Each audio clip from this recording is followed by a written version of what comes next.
सभी विद्यार्थियों का हमारे YouTube चैनल पर स्वागत है। मैं डॉक्टर देवी प्रसाद आज आपके समक्ष कबीर के दोहों पर चर्चा करने के लिए उपस्थित हूँ। आज हम हमारे पाठ्यक्रम में चलने वाले कबीर के दोहा संख्या 11, 12, 13, 14 और 15 पर चर्चा करेंगे। तो आइए पहले हम इनका वाचन करते हैं और उसके पश्चात हम इसकी व्याख्या को समझेंगे। एक जदो सत हम किया जिस गली लाल कबाई, सब जग धोबी धोई मरे तो भी रंग न जाई। प्रस्तुत पद कबीर की साखियों मन को अंग शीर्षक से उद्धृत किया गया है। इसमें कबीर ने ईश्वर प्रेम के बारे में बतलाया है। यानी कबीर ईश्वर प्रेम को सर्वाधिक महत्व देते हैं और इसी के लिए उन्होंने कहा है कि हमने एक ऐसे व्यक्ति को मित्र बना लिया है। हमारा जो मित्र है, एक ज दो सत हम किया, दोस्त कैसे व्यक्ति को बनाया है। जिस गली लाल कबाई, कबाई दुपट्टा, जिसके गले में लाल दुपट्टा है। यहाँ पर जो लाल कबाई प्रतीक है वह प्रेम की लालिमा का प्रतीक है। यानी हमने ऐसे व्यक्ति को मित्र बनाया है जो प्रेम में रंगा हुआ है, जो प्रेम की लालिमा से युक्त है, अर्थात जो ईश्वरीय प्रेम रखता है। और सब जग धोबी धोई मरे तो भी रंग न जाई। और ये जो प्रेम का रंग है वो इस प्रकार का रंग है कि संसार के सारे धोबी हैं, उन्होंने भी इस रंग को धोते धोते हार मान ली है। इस रंग को उतारने का बहुत प्रयास किया है, परंतु उसके बावजूद भी ये जो प्रेम का रंग है वह मिटता ही नहीं है, वह नष्ट होता ही नहीं है। तो प्रस्तुत पद में कबीर ऐसे व्यक्ति को दोस्त बनाने की बात करते हैं, ऐसे व्यक्ति का साथ रखने की बात करते हैं जो ईश्वरीय प्रेम में अनुरक्त है।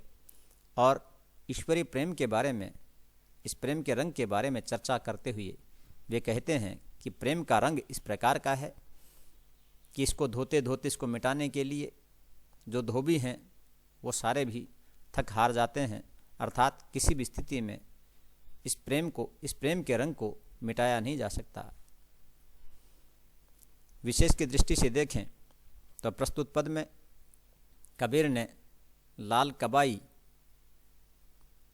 का उपयोग किया है, जिसका आशय प्रेम की लालिमा से है। और ये जो प्रेम की लालिमा है ये ईश्वरीय प्रेम है। और सब जग धोबी धोई मरे से तात्पर्य है कि संसार की जो सारे जो अंधविश्वास हैं, यानी ईश्वर से विमुख करने वाली जो भी माया है, जो भी अंधविश्वास हैं, वे सब के सब थक हार गए हैं, परंतु ईश्वरीय जो प्रेम है वह मिटता नहीं है। प्रस्तुत पद में अनुप्रास और विशेषोक्ति अलंकार है। अगला पद पढ़ते हैं। पानी ही ते पातला धुआं ही ते झीण, पवना बेगी उताबला सो दोस्त कबीरे कीन। पानी ही ते पातला प्रस्तुत पद भी कबीर द्वारा रचित मन को अंग शीर्षक साखियों से लिया गया है।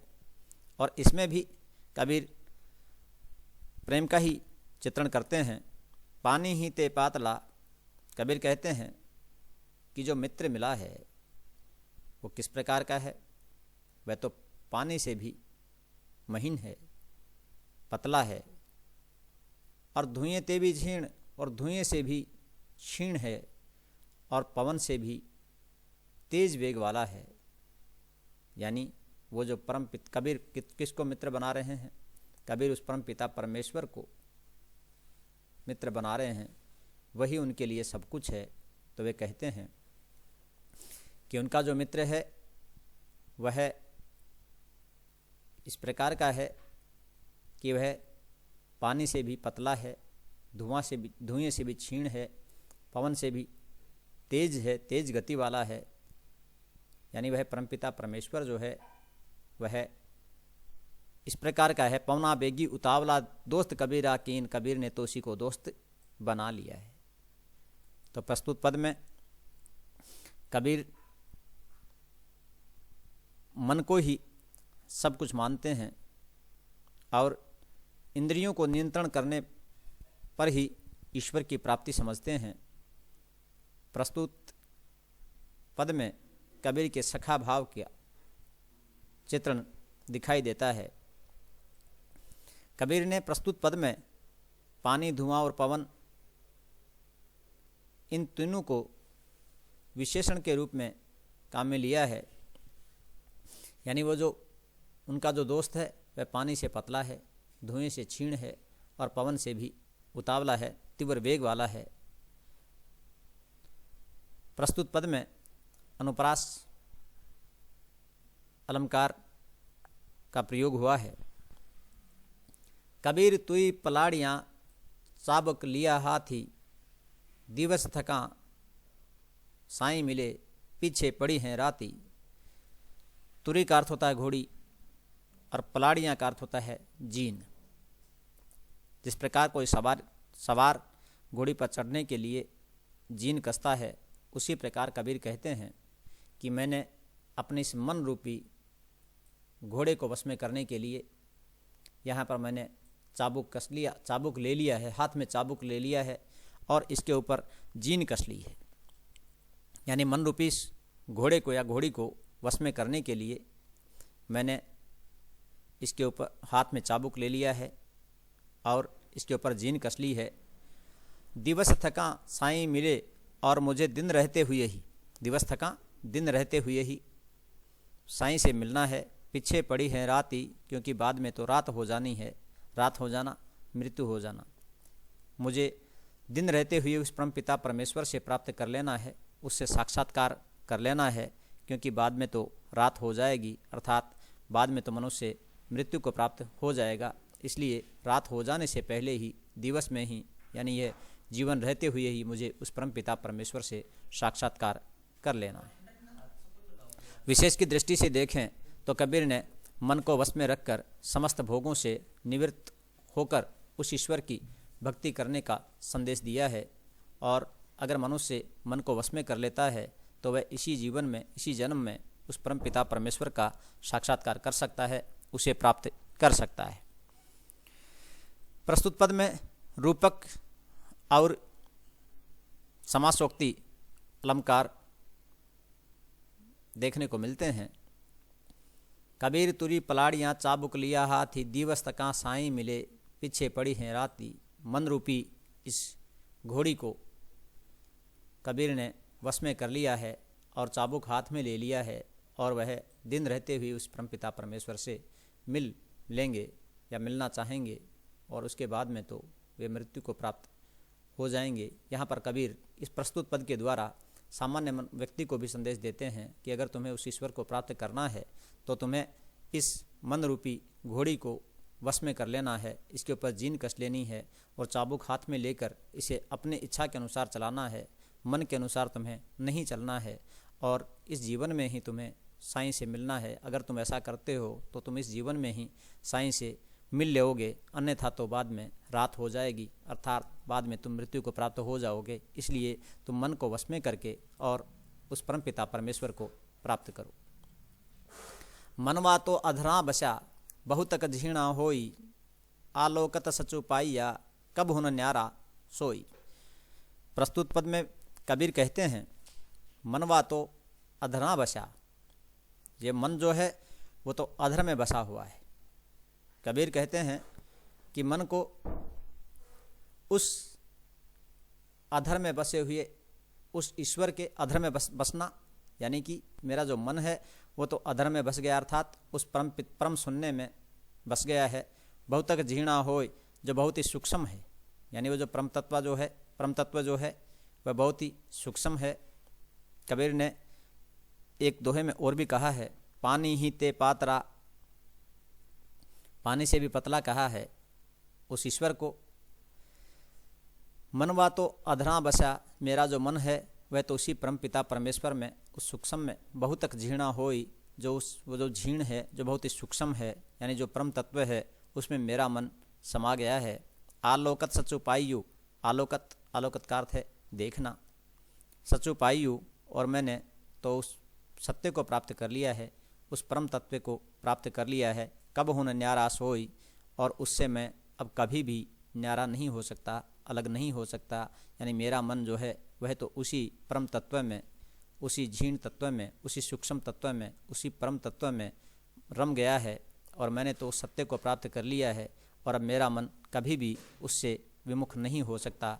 कबीर प्रस्तुत दोहे के माध्यम से कहना चाहते हैं कि तुम्हारा जो मन है उसको तुम उस परम तत्व में लगाइए और सत्य के दर्शन कीजिए। अगर आप ऐसा कर लेते हैं तो कभी भी तुम्हारा मन है सांसार के विषय वासनाओं की तरफ नहीं जाएगा और उसी परमपिता परमेश्वर की ओर लगा रहेगा। अगर विशेष की दृष्टि से देखें तो प्रस्तुत पद में कबीर ने मन को वश में रखने के लिए और अपने मन को उस परमपिता परमेश्वर में लगाने का संदेश दिया है। अगर रस संदर्भ, अगर हम अलंकारों की बात करें तो प्रस्तुत पद में अनुप्रास और काव्यलिंग अलंकारों का प्रयोग किया गया है।